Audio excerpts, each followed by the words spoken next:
Welcome to the Dream Journal. From the studios of KSQD in Santa Cruz, the Dream Journal is a weekly show where we explore the power of nighttime dreams through conversations with dream experts and with listeners like you.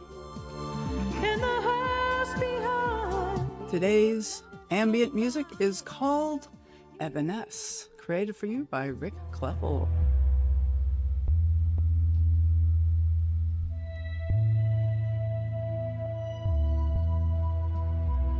Early adulthood as a stage has been largely ignored in our culture, yet many young adults today fail to see meaning in old expectations of finding work and establishing a family. Our guest today is Satya Doyle Byock, who will talk about the quarter-life crisis and individuation in early adulthood, also the Red Book, the Salome Institute for Jungian Studies, and much more. I am your host, Katherine Bell of Experiential Dreamwork, and welcome to the Dream Journal.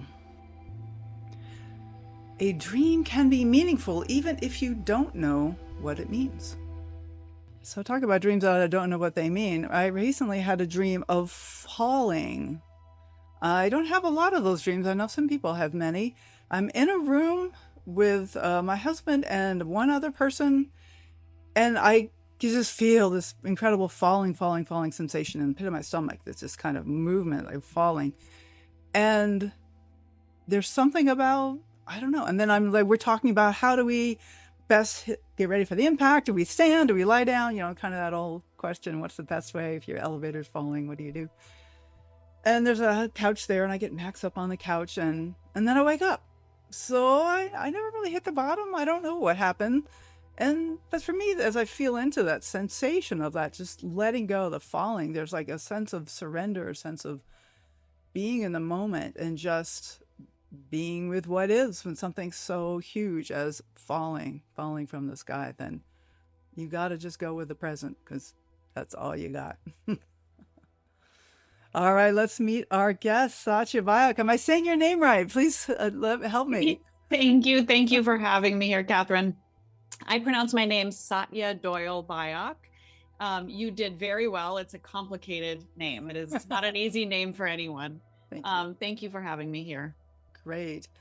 And would you like to introduce yourself? What else would you like to say about it? Sure. Well, no, I think you did a wonderful job. We're talking about quarter life today. I wrote a book called Quarter Life: The Search for Self in Early Adulthood. That came out now 4 years ago, and I'm excited that we get to explore those topics today. I wrote that book really to provide more soulful psychology for people in their 20s and 30s primarily, but I've had readers into their 80s and 90s who have found value in it because it's really about finding meaning and stability in adulthood. It really offers information for all of adulthood and draws on Jungian psychology. And again, just being present with the soul, the conscious self and the unconscious self at the same time. I love that. And I also run this year-round program in Jungian psychology at the Salome Institute of Jungian Studies, where we're studying all sorts of stuff. We study Jung's Red Book, you mentioned that, which we can maybe talk about today if you have interest, and dream work and all the rest. So okay. And your webpage is satyabyock.com. Byock is B-Y-O-C-K, satyabyock.com. And then you have a fabulous Substack also called satyadoylebyock.substack.com, which is pretty exciting. You can find out all about Satya there. And so I wanted to talk a little bit about this, partly because, when it comes to dreams, it's almost a running joke that our demographic is older people. And that we have, like for the conferences and in my groups and the people who I work with, there's a pretty solid base of people older in life who are interested in their dreams. And yet there's also this persistent demographic of young people who are trying to make meaning out of this crazy place that they are coming into adulthood in. And, Carl Jung didn't really have much to say about this time of life. It's like instincts will lead the young person into life. Well, maybe, but right. No, maybe they won't.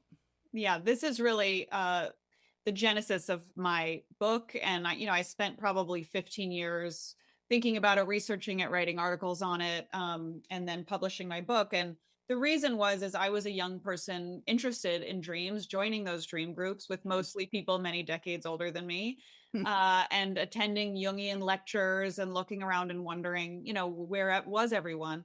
But part of what I discovered was a lot of, especially Jungian lectures and more of those spaces that I'm very comfortable in now, but they're often speaking about what Jung termed the second half of life.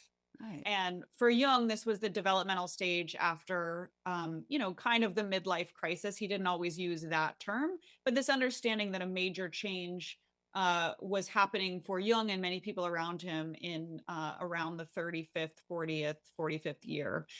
So he really spent a lot of time on the second half of life. But what I have really deeply come to understand is that kind of transformative crisis can happen at any time in adulthood. For some people, it doesn't come until they're 75. For some people, it's coming, starting around 16 even.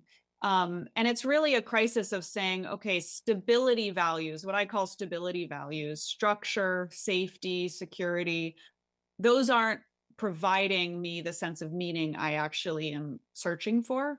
And so people begin to wonder, is there more? They look around and they wonder, is there more? And in a world in pretty continuous crisis, I think that's happening for young people very early. Mm-hmm. Absolutely. Right. And stability is elusive at best. Are we going to find any stability? Because, there's this expectation or this kind of traditional view where people are going to go to college, they're going to get a job, they start a family and get all that stability. But you also talk about there's like another path that is Yeah. becoming more common among young people today. And why don't you say some more about that?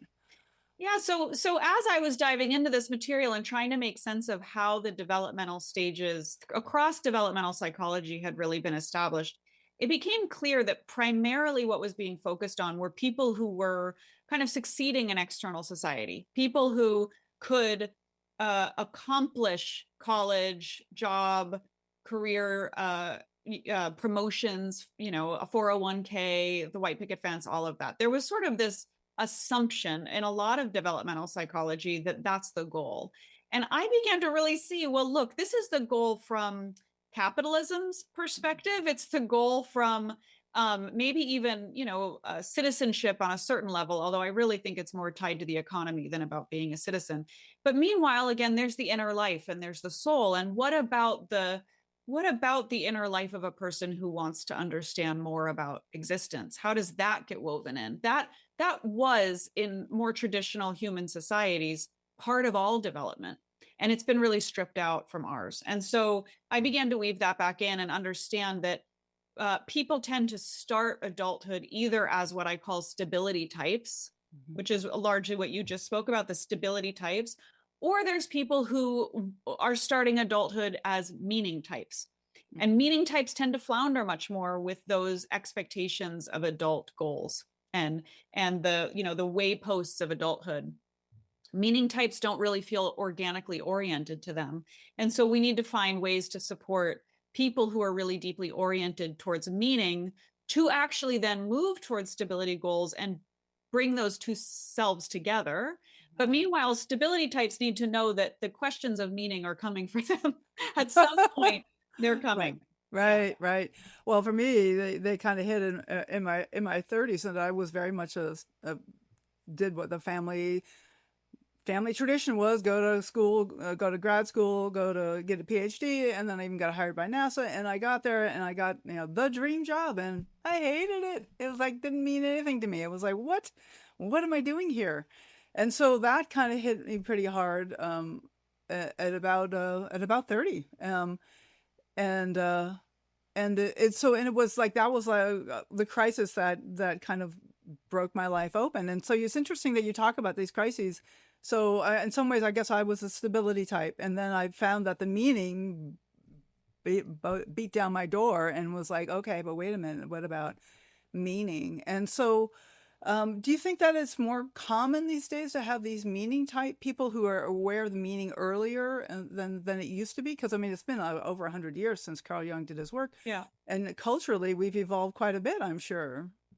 Well, we've evolved and devolved, I would Ooh, say. yeah. I mean, in the sense that, Jung was writing his work on the stages of life between World War I and World War II. We've had many wars since then. We're in the middle of several wars now, uh, and economic crises and social crises. I think people coming of age now, the disorder of society is self-evident for the very vast majority. Whether you're on the right or the left, there's a pretty clear sense and agreement of society not working the way it should and values not being oriented the way they should be oriented. So I actually think the majority of people coming up now are feeling a lot of these questions of meaning. And then the question is, what do they do with it? Do they seek to sort of batten down the hatches and engage explicitly in security and survival and stability? That is a defense system, and it's a direction that many people will go, but others will go deeper into the questioning and more into activism and artistry and philosophy and more the humanities in that respect. And but at the end of the day, I think, to your point, some years go by, both sides will ultimately need to find what the other finds. Mhm. And that's really kind of the core thesis of my book, is we all need stability and meaning. We just start looking for those things at different times in different ways. Right, right. There does seem to be, like, of the young people in my life, which I seem to have quite a few, through my son and my husband's children and that sort of thing, that there is a lot of alternative ways of finding their ways through the world. It Yeah, isn't all traditional right. college and then long-term job, and there's other ways of being in the world. And as you point out, capitalism is something that is not been kind to our planet. And this is, capitalism is a big thing in the US. It's very dominant. And so maybe there's something new that's being dreamed up by the young people. I hope so.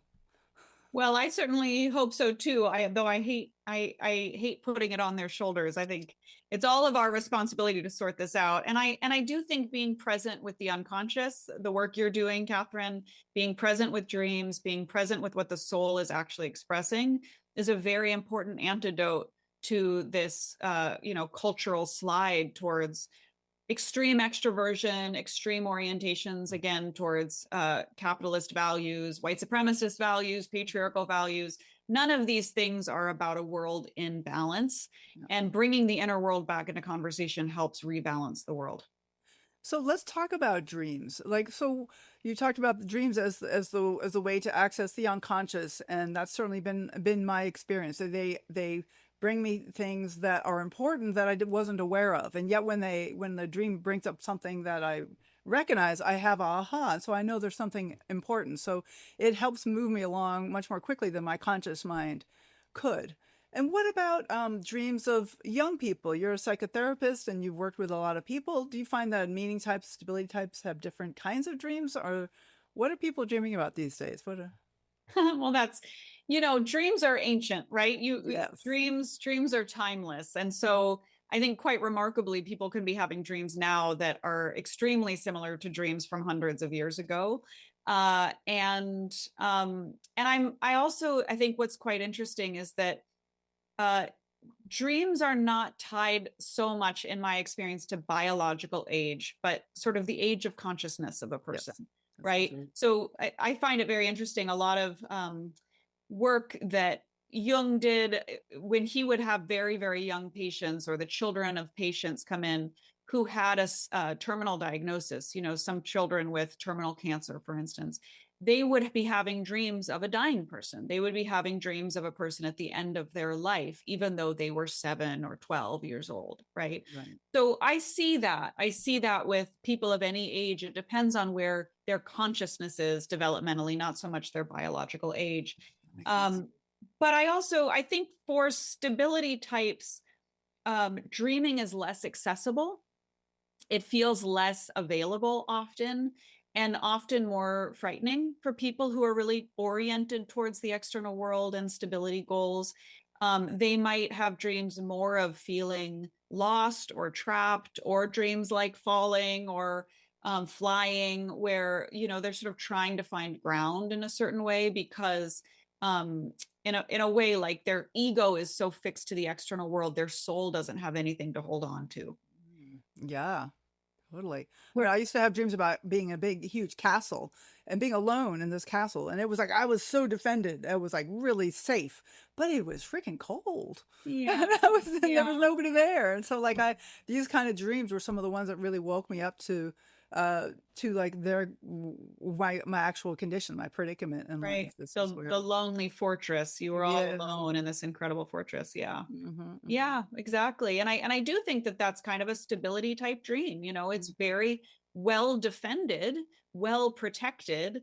I talk in my book, one of the analogies I use, or the images I use, is the need for a very strong, sturdy, well built fireplace with a very good fire burning inside of it. And for stability types, they often have the fireplace, but no fire. And that's really, to me, speaks to your dream.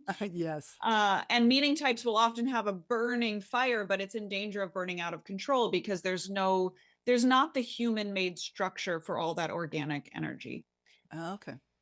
Interesting, because that goes to my question about like the dreams of meaning types. So you have the there where the fire, but there's no container. There's no receptacle like a hearth. Right, So, right. Yeah, I think, meaning types, I mean, these are generalizations inevitably, but I think meaning types are more likely to be having quite archetypal, powerful, complicated dreams.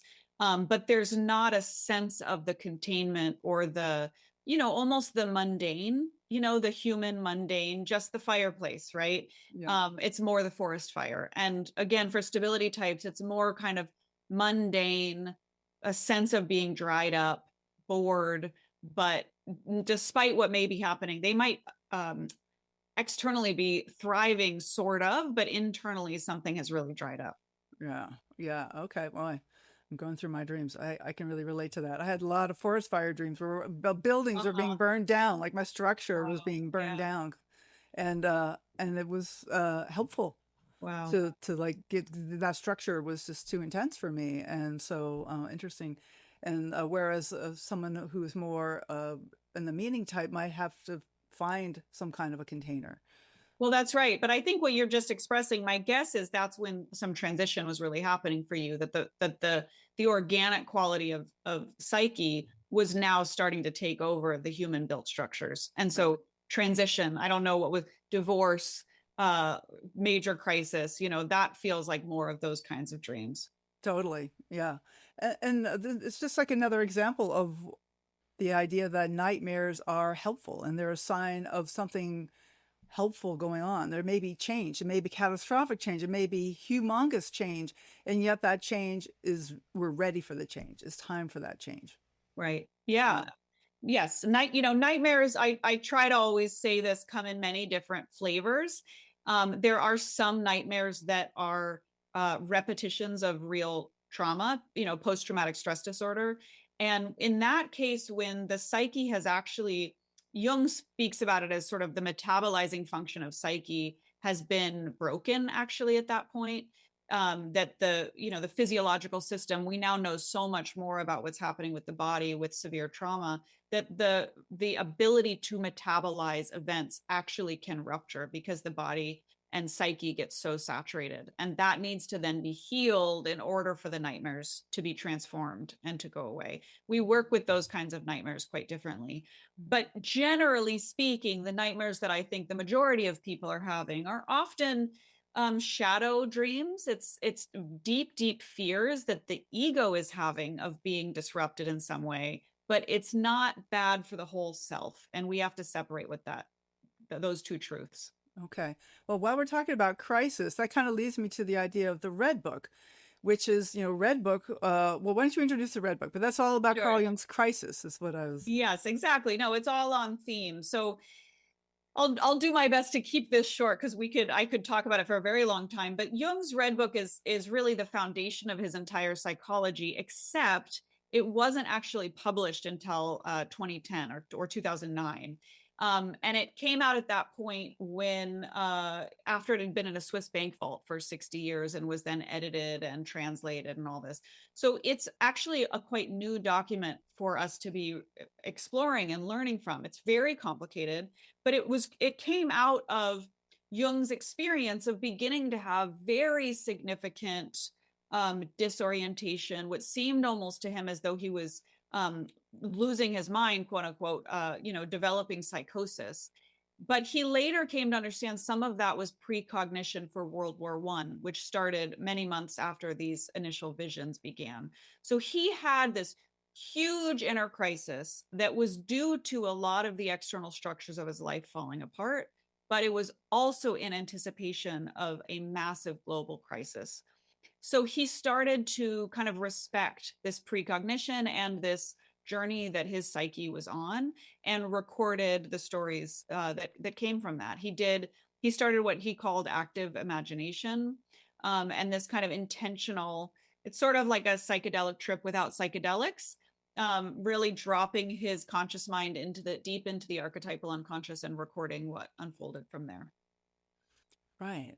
And that's where the Salome comes from in the Salome Institute, right? Because Salome is one of the main characters of the Red Book. This is a young woman, I believe, or That's right, exactly. Yes. So that's the name of my institute, the Salome Institute of Jungian Studies. I named it after the soul figure, the anima figure in Jung's Red Book, Salome. okay. So it's interesting that this book, which is so foundational to Carl Jung's work, uh, was not even published until many, many years after his death. And so, what can we learn from the Red Book? Can we go through the same kind of process that he went through? Because he basically, my understanding is that he went through a kind of a breakdown where he withdrew from public life for several years, I think, and did this really intensive inner work, which involved a lot of art as well as these inner explorations of active imagination. And then when he reemerged, he had changed the way that he worked with people. I understand. Yes, he had transformed greatly himself. I wouldn't say, I don't think anyone wants to go on a Red Book journey. It was he felt that it almost killed him. It was a very, very, very deep crisis that he was sort of almost like hanging on to the edge of a ship, trying not to drown as he's being dragged along. This was not an easy experience, or at the time, an artful experience. He was just doing his best, essentially, to maintain sanity while it was unfolding. But what came from that, this tremendous alchemical transformation, was really the entire psychology that we now understand as analytical psychology or Jungian psychology. He came to very deeply understand what he called the reality of psyche, that this other layer that you work with, Katherine, this dream layer, that this is also real.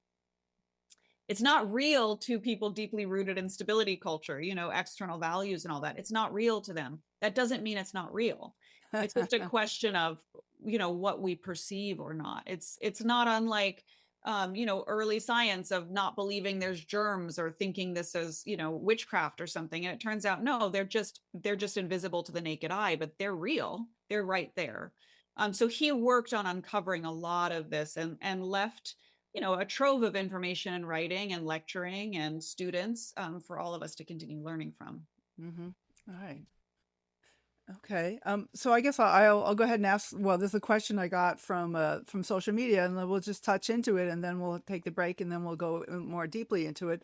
But the idea is that what can we learn from his trials? Like if he was being dragged along the boat, like how do we learn to get on the boat and like to make it right easier for ourselves to travel the journey of really integrating these different parts of ourselves? Because it sounds like he was a stability type and then was overwhelmed with meaning, and then he was able to integrate the two.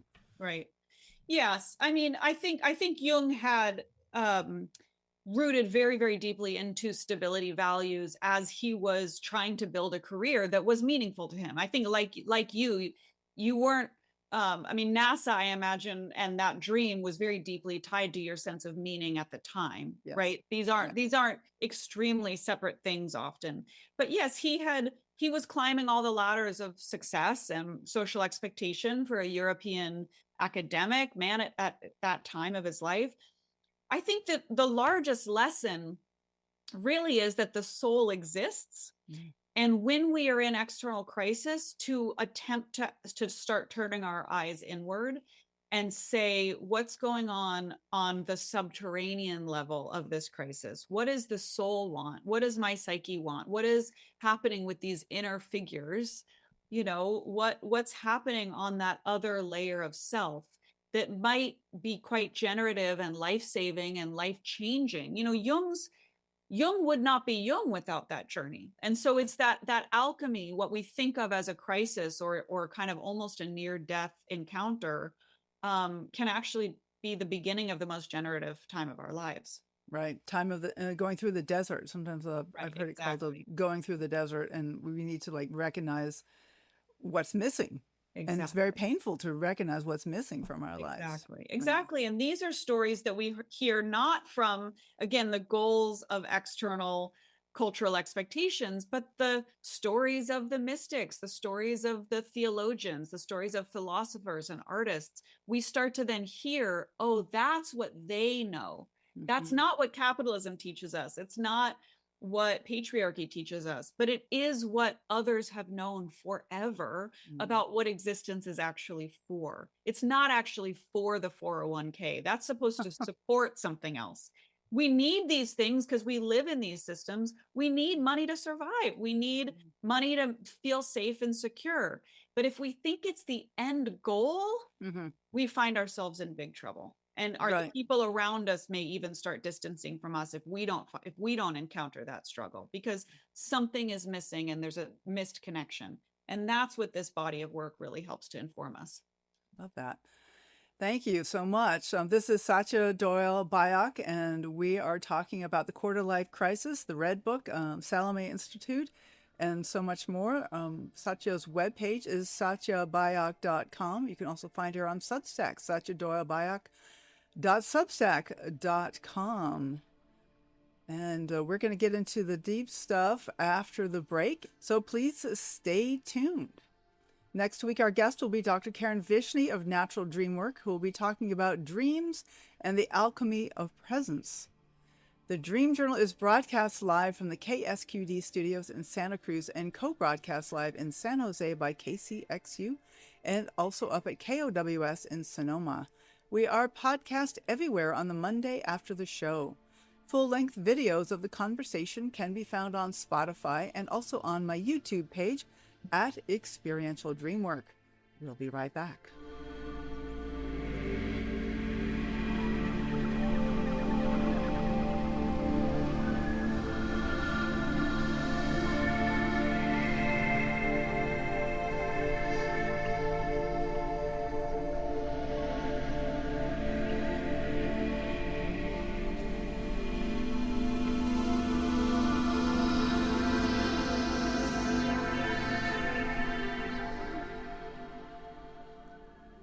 This is the Dream Journal, and I am Katherine Bell of Experiential Dream Work.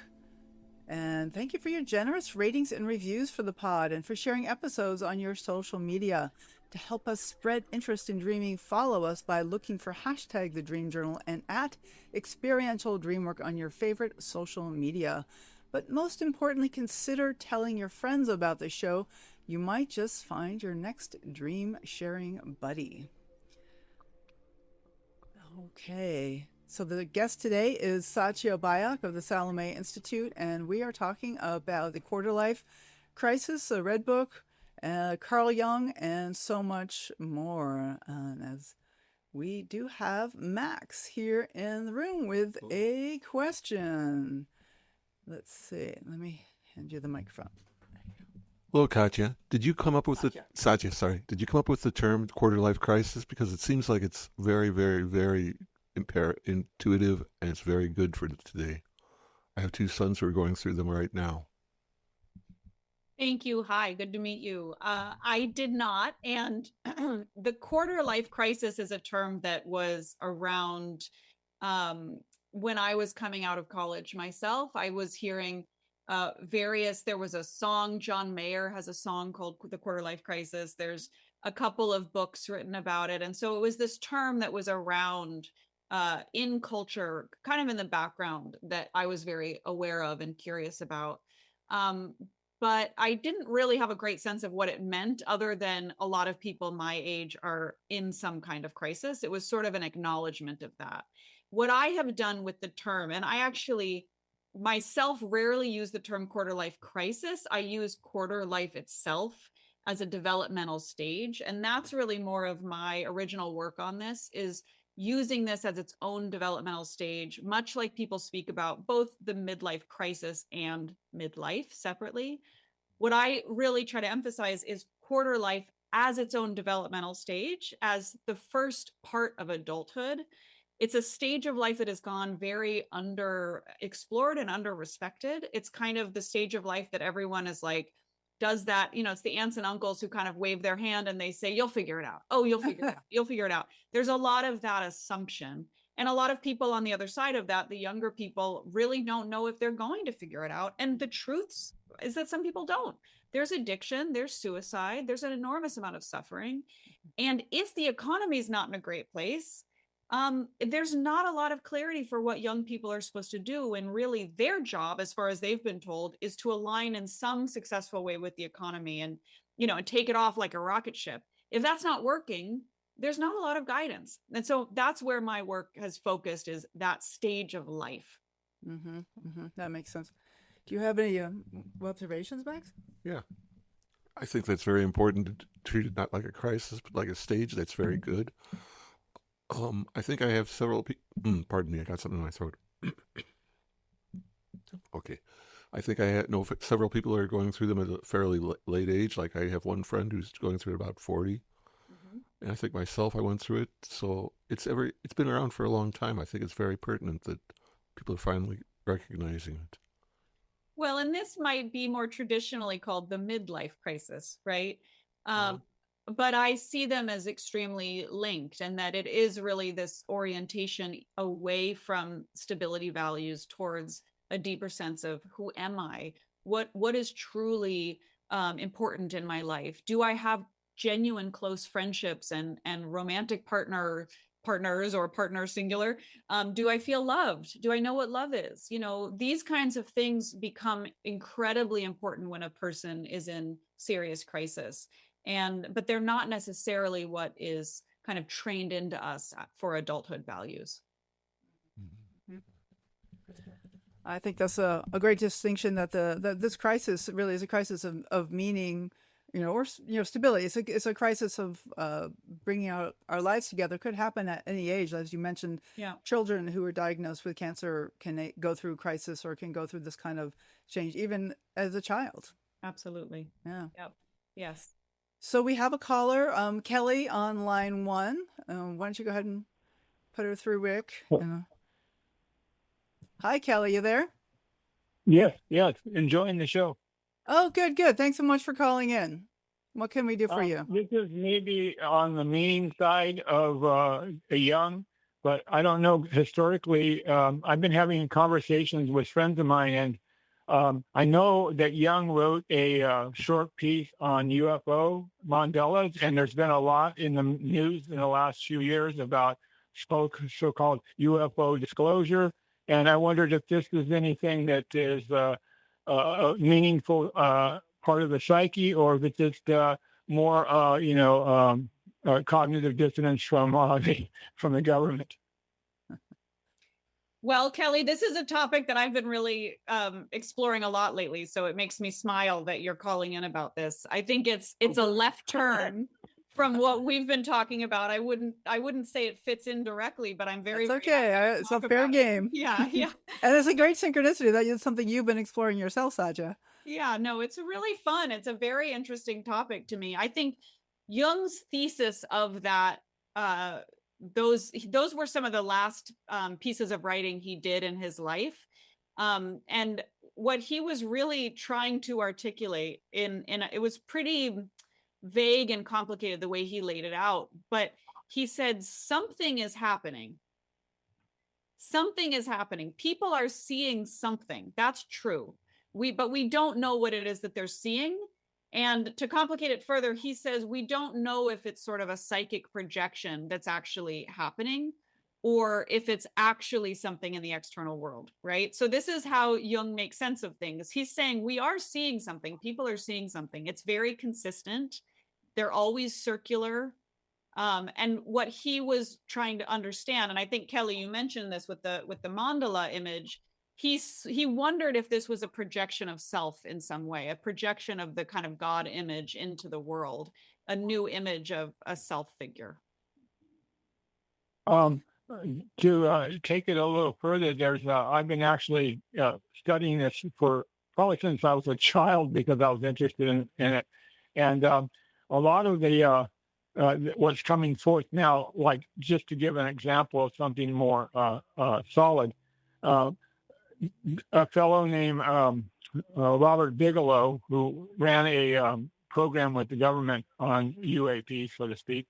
And he recently, I guess in February, had an audience with President Trump, and he brought in cartloads of documentation that he'd collected during his 3 years of research, substantiating the physical reality of the UFO experience, and laid them out on the president's desk, evidently for 4 hours, gave him information he didn't have access to. And of course, we've heard nothing back from the White House afterwards. But there is evidence for a physical side, not just a psychic side. And I wondered, if there, what is the connection? If there is a physical side, are we manifesting something psychically, or is there just the two components here? Well, I think that's the issue is nobody, I mean, not that nobody knows. Some people may certainly know. I think there's a lot of people who have been a part of these government programs who are speaking out much more publicly. I mean, to me, what's fascinating about this. There was a 60-minute program for an hour with these folks. There's another man named Luis Elizondo, I think was the feature of that 60 Minutes episode. He wrote a book called Imminent, all about the work he was doing at the Pentagon on UAPs, aerial phenomenon. The issue is that we are kind of in a place of trying to make sense of this from the collective. I think there is information, but nobody, again, collectively, we don't know what to make of it. And I'm not going to speculate at the moment on what's really going on, Kelly. I think it sounds like you've got thoughts on it. You've been researching this for a long time. Well, the psychic part of it is really the non-human intelligence is what the term is that's used a lot, and that we are actually encountering another species, and it's coming up in dreams and in visions and so on. And there's it's hard to pick through it. Just when somebody like Lou Elizondo from putting out a counterintelligence spin on it, he's been pretty well debunked in the community as a fake. But there's all this false information being put out there because they don't want people really to do the internal investigation about what's going on, I think. Well, Kelly, I'm not sure what you've read, but I would read Luis's book because I think he's on your team here. And this okay. and this question of debunking, this is the issue. I mean, this is the issue with psyche and with strange phenomena that we can't explain. Is it's always a question of truth or not truth. So I'm going to hold the tension. That's my job as a Jungian in my mind is hold the tension, and not jump to any conclusions one way or the other. Well, thank you for your response. All right. Thanks for calling, Kelly. Take care. Yeah. I mean, the psyche, like I've thought a lot about that our perspectives are so trained into us by our history, like that we may be missing like large swaths of reality that we just don't expect to see. And I think there are some people. Yeah, no, I love that exactly, that the way you name that. I think that's really what I take from that caller too. And I think it's interesting to call in with this program of dream work is just making sense of this larger reality. That's a term that Ursula Le Guin used, the speculative fiction author, this idea of how do we make sense of this larger reality than the often quite narrow reality that we're expected to participate in. Right. Well, it's actually been a theme on the Dream Journal lately, the last 3 or 4 guests, where we've gotten into the idea that that we build our own realities in very real ways, and so that we then interact with people who see our reality the same way we do, and so that that's where these bubbles come from, and these kind of way we silo ourselves off from other people because we really see reality in different ways. That's right. It's profound. I mean, and we get into the fabric of space-time. And I mean, I love that you have this background in, is it astrophysicist? Yep. Astrophysics. Yeah. So how does that inform your understanding of this? Well, I think that there's just many different ways to look at things, and that that we build consensus as we go. Like the way science works is that you have tests, you make a hypothesis, you run some tests, and you see if that's confirmed or not, and then other people run tests, and so you get this consensus reality of what is true. But there's a well-known saying that progress occurs one funeral at a time, and that people have certain ways of looking at reality that they just hold for their whole lives, but the young people coming up may have different ideas of how to look at things, but the older people, they're established, they might hold back the younger people, which kind of goes back to our topic here. But there's something about I just lost my train of thought. There's something about this idea of what is actually real. Yeah. That becomes a question. I just yesterday morning at the Salome Institute, where I run this year-round program in Jungian psychology, I gave a lecture on synchronicity.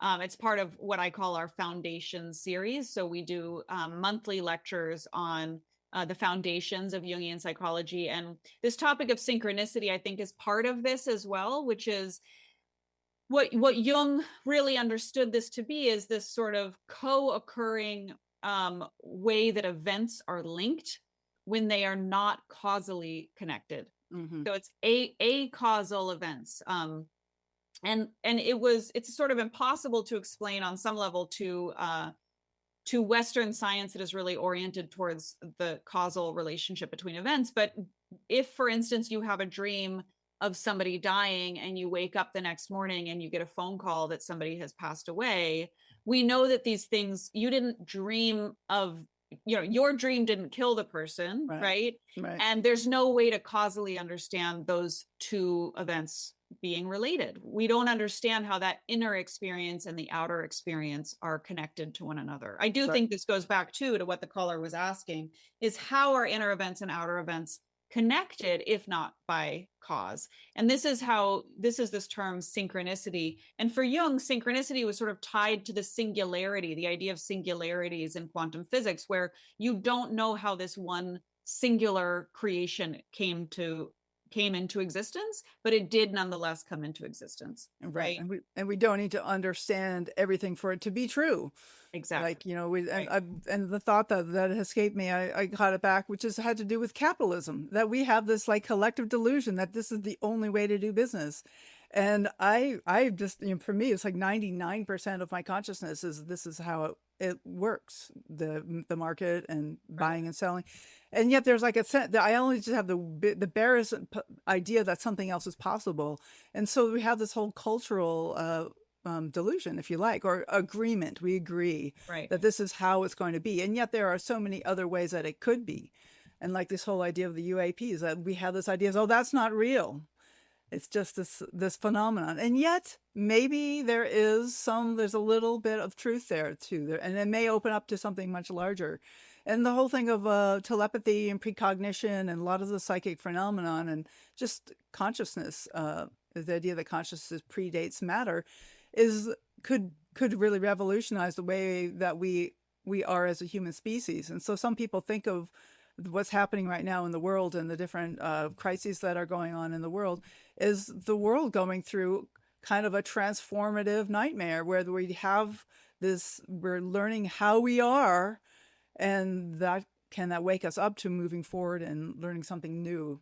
No, I think that's really true. And I do think of this as, on some level, this crisis of a stability culture, right? An entire culture. And colonialism basically has spread through the entire world, right? It's got its tentacles in almost everything. So on some level, we're all part of this collective delusion, whether we want to be a part of it or not, of infinite growth, right? Of whatever capitalism teaches us or consumption teaches us, we're learning very rapidly.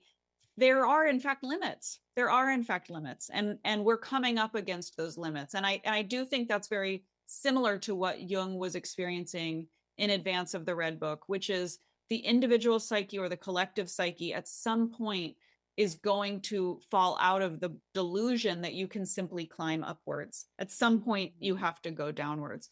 And that's not, to your point, Katherine, in itself a bad thing. It can be the way that we are waking up more towards balance and away from just, the climb. Right. Like maybe as a culture, we're discovering more about meaning. But it can be painful, these kind of transitions. Like I know my transition from astrophysicist to dream coaches was quite painful. It was like really. Oh, it's an ego. It's a total death of all the conscious self, of what the conscious self knows or what society believes that it should be or is. I think it's almost inevitably painful, not just that it can be. It's a deeply difficult time. It's hard to climb to the top of a mountain and realize you're on the wrong mountain, or you shouldn't have climbed at all. Yeah, okay. That's great. But should strong. Like so we did that mountain for a while, but like let's find a better mountain where we can like have a more sustainable future and be more cooperative with all these billions of humans on the planet. I think and the animals and the rivers and the oceans. Yeah. Yes to that for sure. It's super important. So Satya, you talked a little bit about some of your offerings at the Salome Institute, and I wonder if you'd like to talk about that, and then maybe segue into a little what you see for going forward in the future, what you're going to be working on. That's a great question. What am I going to be working on? What I am doing now is, as I've said, running this year-round program, which we've been having a lot of fun. It's a beautiful community of people who like having conversations like this and exploring dreams and wondering about synchronicity and questions of the shadow and persona and all of these themes in Jungian psychology. So in that program, I have people who are very curious about this material. And I also have clinicians, people who are psychotherapists or psychologists who work with clients who want to incorporate Jungian psychology more into their work. And so it's a great community of folks, and we're opening up registration probably sometime in early March of next year for the new round of the new year. Okay. And I have a Substack, which also has a small or beautiful community, but we do just monthly gatherings, and that's where we're studying the Red Book, Carl Jung's Red Book right now. My Substack is called Self and Society, and it's at Satya Doyle Byock .substack.com, as you've said. And finally, again, I have this book that I wrote, Quarter Life, The Search for Self in Early Adulthood, that came out a few years ago. And I hope that it's a very readable, accessible book. I call it Jungian light because I tried not to do too many quotes and too much theory, but it's an opportunity to kind of have more of a soul psychology conversation about this stage of life, and one that's less about get it together, get on your rocket ship. I don't find any of that terribly helpful. Totally. I get that. And then you also have a podcast about the Red Book. Is that right? With a certain number of episodes? Yes, we recorded that during the pandemic. So it's, I don't know, it's what, 5-6 years old now. But yes, it's a 30 episode podcast on Carl Jung's Red Book. We went through it pretty much chapter by chapter with a community of folks during the pandemic. We had free salons. We called them Salome salons at the time. And it was a beautiful community of folks who gathered every Sunday to study Jung's Red Book during the pandemic. And then beyond, post-vaccine, we kept gathering until we were done. Oh, I love it. Satya Doyle Byock, it's so great to have you on the show. This is a fabulous conversation. And I wonder, I'm going to give you the last word here. Do you have any final words of encouragement for our listeners? Oh my gosh. I mean, I love that you have this incredible podcast and community, Katherine. What a great undertaking to have a weekly program exploring dreams and these themes. So I will just send love to your listeners. It's what we need, right? We do. We totally need that. Thank you so much. Take care. Thank you. All right. And thank you all for listening. The Dream Journal is produced at the studios of KSQD in Santa Cruz. We are live every Saturday at 10 a.m. Pacific at ksqd.org. I am Katherine Bell. You can contact me at experientialdreamwork.com or at Katherine@ksqd.org. That's Katherine with a K. Keep up with the shows on Facebook, Instagram, LinkedIn, and especially on YouTube by following at Experiential Dreamwork. I'd like to thank Rick Kleffel, engineer and music creator, audio editing by Suki Wessling, phones by Eric Nelson. Intro and outro pieces are both by Mood Science. And tomorrow morning, when you wake up, take a minute to write down your dream and bring it to the next Dream Journal.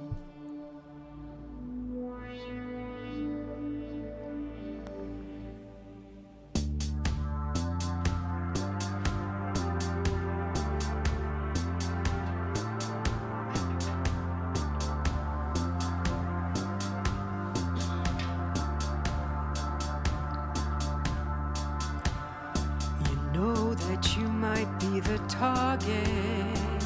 Know you're an upscale market. You know they've been tracking you from day one. Beware of the face that's familiar. It might be the face of your killer. Most people are shot by some